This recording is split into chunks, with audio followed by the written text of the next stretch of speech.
Dragon Ball Super episode 114 is now officially in the history books, as I'm joined here today by EmoshIsLive as we're going to be discussing our thoughts and predictions going into Dragon Ball Super episode 115 starring Goku versus Kefla. Now this is something to where a lot of people are going to have different opinions on, and Emosh, we finally got to see the debut of this brand new super fusion from Universe 6, Kale and Caulifla having to combine their powers, and to our surprise, in base form, she was able to blitz a Super Saiyan God Goku, in which something to where I highly disagree with. But as we go into next week's episode, I wanted to get your thoughts on it, and I wanted to get your overall predictions on what may happen, because we understand based on spoilers that they are going to fight and Goku's going to be forced to using Super Saiyan Blue. However, in the preview it did say that perhaps maybe Goku might go Kaioken as a suggestion. But what I wanted to get from you here today is, what is your initial thought on this fusion? I know off camera we spoke about how it reminded you a lot of Gotenks, her bravado, her demeanor, the way she portrays herself, and looking at it from what we saw, it was a really solid episode. Episode 114 was really fun to watch. The animation, the overall portrayal of how they work together until the very end, when Super Saiyan God Goku unleashed a Kamehameha, and through the fire and the smoke, out comes this new fusion. Where do you see her in terms of placement in next week's episode? And essentially enough, when she transforms, do you think that she's going to be enough to even tank, and I hate to say this just because of the concept, a Super Saiyan God Goku before he goes into Super Saiyan Blue? Because if you remember the large gap in difference between Super Saiyan 3 Goku and Super Saiyan God Goku back in Battle of Gods when he fought Beerus, there was a huge difference between SS3 Goku and Super Saiyan God after he made that jump. In the idea that as a Super Saiyan 3, he wasn't even able to land a finger on Beerus, whereas opposed to Super Saiyan God, he had somewhat of a shot. And that exact power right now is being blitzed by a base form fusion from two females of Universe 6 that are at most Super Saiyan 2 level. What are your thoughts on the fight next week, and how do you see this going about in terms of Goku versus Kefla? First of all, both of them are not Super Saiyan 2 level. That was evident in... Man, they have to, man, listen to me, bro. Hold on, listen, okay. Caulifla is not strong. She's strong for her basic, you know, she's come far, but she's Super not Saiyan Kale. 2 level, bro. She's not, yeah, she is, not Kale. No, Kale, no, did you not see, when she literally pushed God Goku's attack up, while Caulifla took the... In raw power, she's amazing in raw power. She's scary, bro. I gotta say, Kefla, she was introduced so well. Like, that's pretty cool. They didn't make it this like lovey-dovey scene where it's like, hey, you're my friend and all this stuff. We got that in the episode, but it didn't feel forced. And I like how just as they were being wrung out, all you see is the green little light, and then you see the same piece of rock they're standing. All you hear is pew, and they just blitz past that shit. Goku was like, what? It was so good, man. It was so freaking cool. I think though, whether or not she's gonna tank, she's definitely gonna tank Super Saiyan God. Super Saiyan God, and you know what? That's kind of sad, bro. It's like, no, it's not. Do you remember the difference in power between Super Saiyan 3 and God, bro? Okay, here's the thing. Oh, all right. I'm gonna propose something to you right now, because I feel like this is gonna turn to like a prediction video to like a debate. So my proposition to you is, we'll do a separate video. Okay. Me versus you, talking about why it makes sense. Because you're saying you disagree. I disagree with her base form having to just speed blitz right through him. So we'll do that if you're cool. God with it. level Goku, and bro. And we'll just as friends, we do it, we chill, when we get everybody's feedback. That would be my proposition to you. But other than that, listen, what it comes down to is this: the episode was amazing. 115 is looking to be very promising. We see the Universe 6 Namekians, Gohan and Piccolo. We see 17 and 18 fighting Policeman, whatever his name is. By the way, he looks great. I just don't like the fact that they're introducing characters like this who would have originally been great to see earlier in the tournament. He was so annoying when he stepped to Frieza, bro. It was like, he was like, oh, are you kidding me? You know why I felt annoying though? Because if you look at his design, he looks good. He looks really cool. I like how he looks, right? Especially when he transformed. But the reason he looks so annoying now is because we're in the moment of hype. We're in the climax of the tournament where we want to see Frieza, we want to see Kefla, we want to see the fusion. That's what we were all anticipating. So to see this guy come out of nowhere, I am 300 times faster than I was, and he goes wee woo, you know. Yo, Frieza was like, "Are you kidding me, bro?" Yeah, I know. But that's what makes him feel annoying. If he had been introduced earlier, I think he would have looked a lot better. You know who he reminds me of, bro, in a way, even though he didn't get rung out? Dr. Rota. It's like he just came out of nowhere. I'm faster than. It's like, all right, bro, just get out of here. Like, this is Frieza, not follow me. I'll ignore that. yo, but speaking of, right? Yeah. I mean, you're talking about Frieza wanting to fight. People want to see Frieza. I think Frieza wants to see Frieza fight. Because, like, when he stepped in there, I was like, get out of here. Because, like, the way he told Kefla off, he was like, I hate you. Like, I just purely hate you. And she was like, you wrung out Kaba. And as soon as he lifted up his finger, I knew. I was like, yo, is he going to do what he did on Namek? And Goku just grabbed him and saying, no, this is my fight. I love that. So do you see him involved, like, in any coming episodes? I mean, not more or less with Kefla, because that's going to be something entirely different. But do you see him involved with that Universe 3 fighter per se, or anybody else? Because if you look at it really closely now, it looks like they're pairing people off. For example, you got Vegeta and Toppo. You got Kefla and Goku. Jiren's meditating. You got, you know, potentially Gohan and Piccolo sticking with the Namekians. Android 17 and 18 look like they're going to fight the Universe 3 fighters. Where do you see Frieza's placement going into next week's episode, if any at all? Ribrianne. Really? Ribrianne, yes. She has not been in the episode for quite some time. They're going to give... Remember, he was like, who shall entertain me next, right? And I think she would probably be the best character to entertain him. In my opinion. Oh, good lord, listen, bro. if you're gonna feed Ribrianne to anybody, we haven't seen her in like 4 episodes. I think like 3 or 4 episodes now, and she wasn't in the preview. But let's just theoretically say who's next for Frieza. One, we know he wants to watch the fight between Goku and Kefla. So if that doesn't end up happening, let's say something else happens, I would say the next person that we have not seen is either A, Ribrianne, or there's still a couple of people we have not seen yet. There's that Rildo guy from Universe 2, I think it was. Yeah, there's one of the fighters from Universe 4 as well. Yeah, exactly. And yeah, so I could see them making their debut because we have not seen anything from them. But otherwise, I would actually just see him watching the fight between Kefla and Goku for the most part. But coming back to your earlier question with this whole Kaioken Goku versus Kefla. How do you see that turning out, man? Because that's gonna be brutal. Yeah, I said in our last video, she's going to be Kaioken level, no problem. Now, but I know it's gonna come in the comment section. Here's what's gonna happen. But it doesn't say what multiplier of Kaioken he's going to use. He doesn't have to. He's referring to the technique that he's going to utilize. I would say that if Kefla as a Super Saiyan is probably, you know, stomping on, I don't want to say stomping, but at least beating Super Saiyan Blue Goku, right? At full power, whatever. He's maxing out. He's doing his thing. He's really grinding as hard as he can. It says that he's going to have to use, she goes Super Saiyan, so it say he's going to have to use his King Kai Fist as a response to her Super Saiyan power, which is great. However, one thing still needs to be brought back from another conversation that we've been having these past few weeks, is that there's a reason why they showed them Super Saiyan 3. If she responds after seeing Kaioken and fighting for a while, she's absolutely getting it. She's getting it. And now if she responds, oh boy. Wait. So you're saying that's gonna be a response. You're saying base form responds to God form, whereas in God form responds to Blue form. She responds in her Super Saiyan form. He responds in Kaioken, where she responds in Super Saiyan 3. Super Saiyan 3. Yeah. What? Okay, you might. Tanks. You might as well just bring back Tanks. Okay. Nah. So here's the thing, right?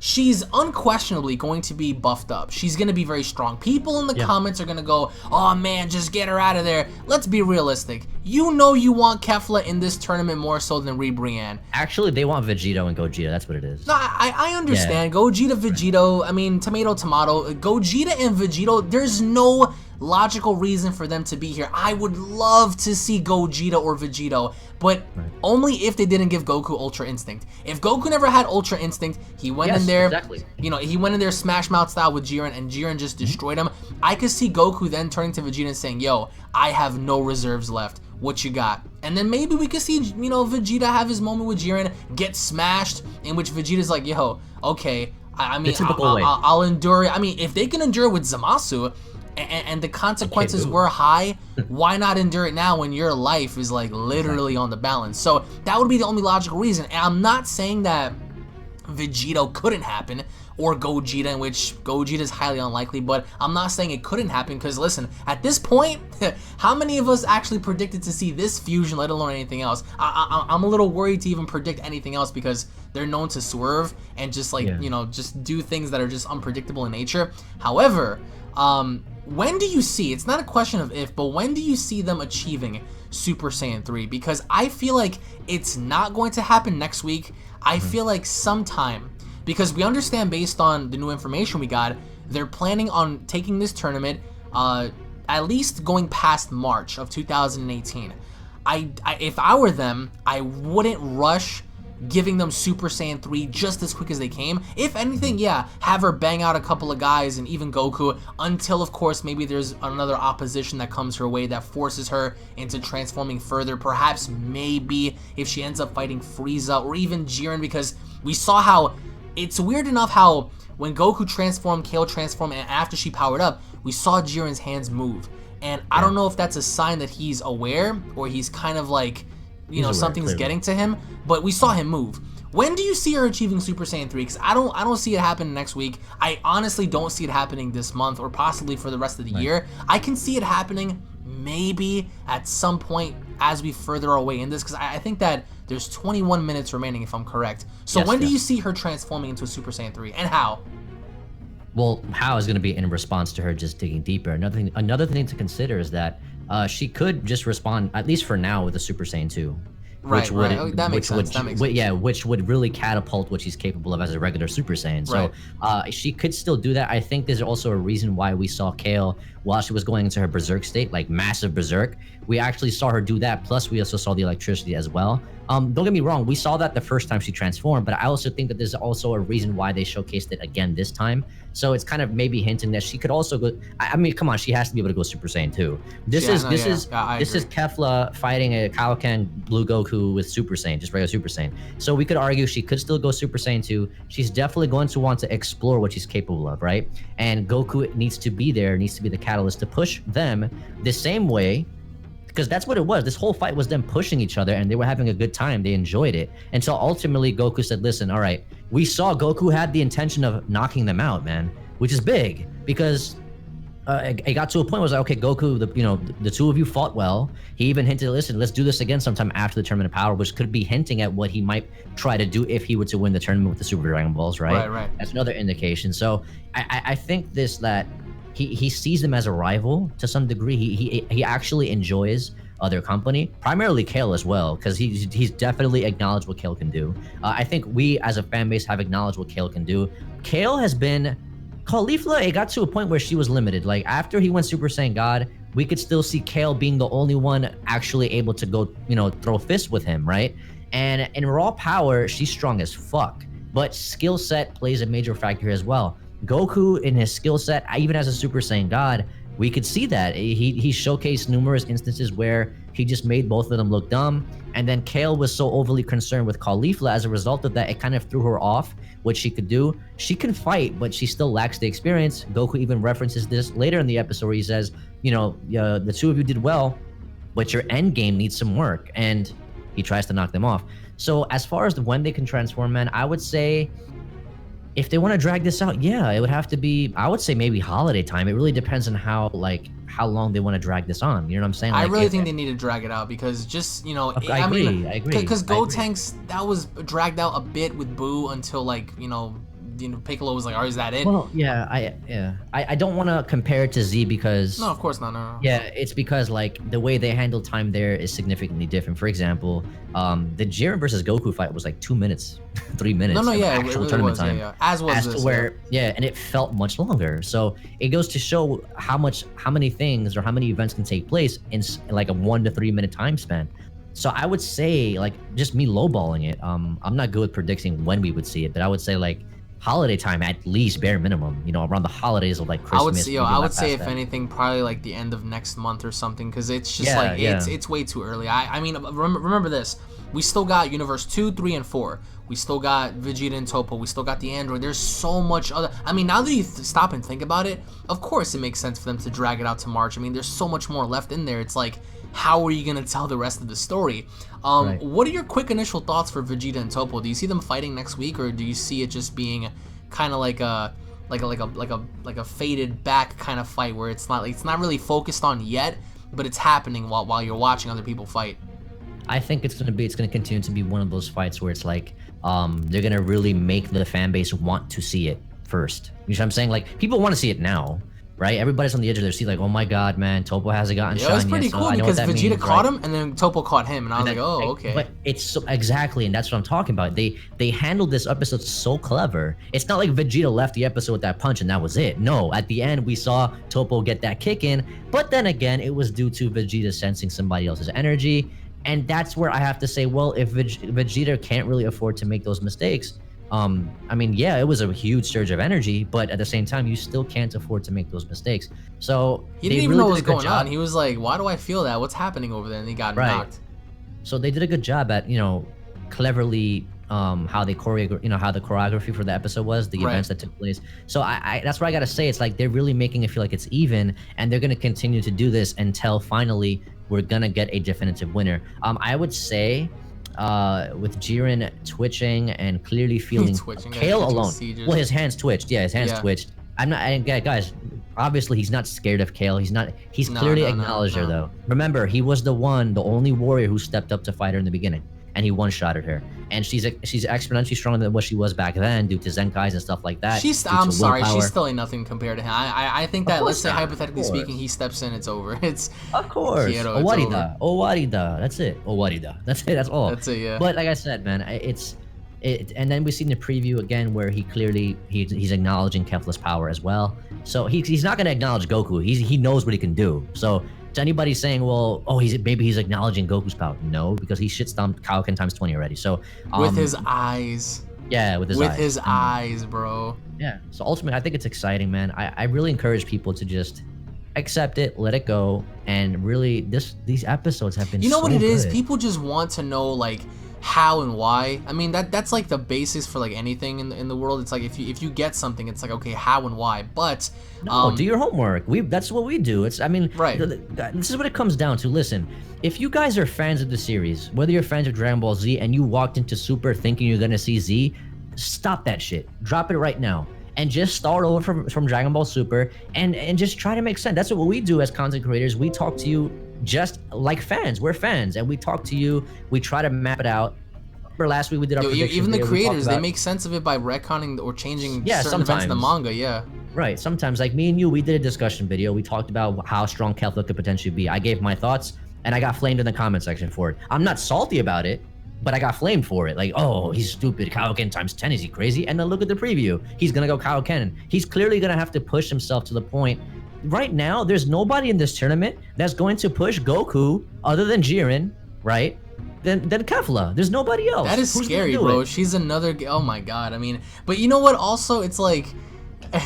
like, how strong could she really be if she maxes out even Super Saiyan 3? Because it's a stretch to give her anything else. So giving her Super Saiyan 3, it's also just as scary because, yo, look what she's doing now in base form, let alone anything else. Imagine Super Saiyan 3, bro. That's expected because look what Vegito did. They're making us rethink Sure, she's Vegeta. female Vegito. Yeah. Is she not? She's Universe's 6 is Vegito, yes, 100%. But also, let me ask you this. So how do you see the fight going between base form Kefla and Super Saiyan God Goku next week? Like, do you see it running through its course, or do you see it being like a quick fight to where she just trashes him and that's it?